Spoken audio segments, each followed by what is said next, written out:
Now, Half-Life 2 does not really need an introduction. I'm going to do the review for the PS3 port that comes with the orange box, and well, here we go. Now, Half-Life 2's gameplay is a huge topic to cover. In a lot of ways, it's similar to its predecessor Half-Life 1, but in a lot of ways, it's actually different. Now, what's been added? For one, there's the gravity gun, which you've probably heard about. You can pick things up and throw them, and they've actually used this really well in puzzles and things. And just the physics in general are amazing, and they've really been used in ways that other games have not used them. Even to this day, this game came out in 2004, by the way. They've added vehicles in Half-Life 2, which I personally think they could have done without, because the vehicle sections aren't well paced. They last for so long, it's ridiculous. Now, just in general, the game's very long, and there are awesome locations that you go to. Some of them can get old just due to the pacing, but it's okay. Now, a new thing is they have these open sandboxy sections of shooting that are really fun. Mostly these have vehicles in them, but I mean they're just really fun. They're some of my favorite parts of the game. Now, one thing that was stink in this PS3 port is, for one, the controls, but for two, it's essentially the same game on that was ported to the original Xbox. And that it doesn't have Counter-Strike Source or Half-Life Deathmatch. Now, what I understand, it's on a disc for other games, but please, I mean, this is much more powerful than the Xbox. I mean, we need something more than just frame rate. Anyway, I think a lot of there's not enough new monsters, enemies, or guns in this game than there was in Half-Life. I mean, they have changed some of the guns. Like, there's a new assault rifle. There's this new antline commanding thing instead of that throwy alien thing that ate people in Half-Life 1. But other than that, I don't really think they added enough guns and stuff. They've used a lot of the same guns in Half-Life 1. Now, the AI is, well, it was smart in Half-Life, but it's freaking retarded in this. That includes your squad mate AI. That, yes, there are squad mates in this as well. I know, I was surprised myself.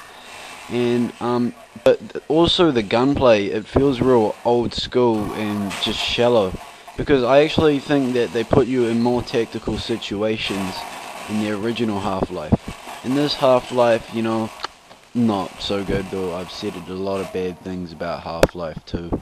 It's really what a sequel should be. It pretty much extends on everything while borrowing everything else from the game that was good. Now, I reckon that Half-Life 1 is probably the superior game, but just for this generation, this game is really good in terms of gameplay. Okay, so this is on a 4-year-old engine, but that doesn't matter really. I reckon that they could have given this a graphical update. I mean, it wouldn't be that hard. But anyway, this game does not look that great by modern day standards. I mean, there's not a lot wrong with it. It doesn't look disgusting yet. It just doesn't match up to all the other modern day games out there.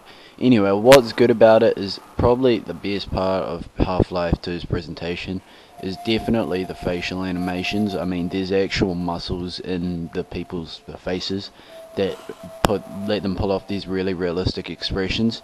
And I mean, this helps with so much. You can actually feel empathetic towards characters even that you don't know, just because of these awesome facial animations. I mean, they are fantastic, and still I'm pretty sure no game today has pulled off something as good as this. Anyway, the sound is still not bad. I mean, particularly the guns sound really, really good. But, stuff like the lighting and all those old things, textures, just look bad at times, really bad, particularly the lighting. And but the character models still actually look good. They just have bad textures on them. And the physics look great. Also the art style. I love the art style. It's just great.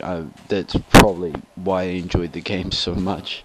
But yeah, so that's Half-Life's presentation for the PS3. It really needed to be upgraded. Now the story in Half-Life is really quite an interesting one.